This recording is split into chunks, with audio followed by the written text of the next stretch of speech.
বাংলাদেশের চলমান ভয়াবহ বন্যার মধ্যেই ফারাক্কা ব্যারেজের 109টি গেট খুলে দিয়েছে ভারত। ফলে একদিনে বাংলাদেশে ঢুকবে 11 লাখ কিউসেক পানি। বাঁধ খুলে দেওয়ায় বন্যার আশঙ্কা তৈরি হয়েছে বাংলাদেশের বেশ কয়েকটি জেলায়। ফারাক্কা ব্যারেজে জেনারেল ম্যানেজার আরদেশ পান্ডে জানিয়েছেন, ফারাক্কা ব্যারেজ কর্তৃপক্ষ সবসময় অ্যালার্ট রয়েছে, প্রতি মুহূর্তে নজর রাখা হচ্ছে। খুব কম সময়ের মধ্যে যেভাবে পানির চাপ তৈরি হয়েছে তাতে 109 গেটের সবকটি খুলে না দিলে ব্যারেজের উপর বড় চাপ তৈরি হচ্ছিল। এর ফলে বড় ক্ষতি হয়ে যেতে পারত। আপাতত ফিডার ক্যানেলে 40,000 কিউসেক ও ডাউনস্ট্রিমে 11 লাখ কিউসেক পানি ছাড়া হয়েছে। আশঙ্কা করা হচ্ছে রাজশাহী, চাঁপাইনবাবগঞ্জ, পাবনা, সিরাজগঞ্জ, কুষ্টিয়া, রাজবাড়ী ও মানিকগঞ্জ সহ আশেপাশের বেশ কয়েকটি জেলা প্লাবিত হবে। ব্যারেজ কর্তৃপক্ষ জানিয়েছে, বিহার ও ঝাড়খণ্ড রাজ্যে বন্যার জেরে পানির চাপ পড়েছে।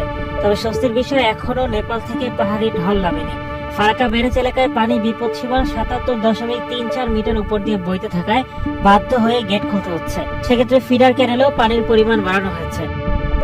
ভারতের পররাষ্ট্র মন্ত্রণালয় দাবি করেছে, ভারত ও বাংলাদেশের মধ্য দিয়ে প্রবাহিত গোমতী নদীর ক্যাচমেন্ট এলাকায় গত কয়েকদিন ধরে এই বছরের সবচেয়ে বেশি বৃষ্টিপাত হয়েছে। বাংলাদেশের বন্যা মূলত বাঁধের নিচের দিকে এই বৃহৎ ক্যাচমেন্টের পানির কারণে।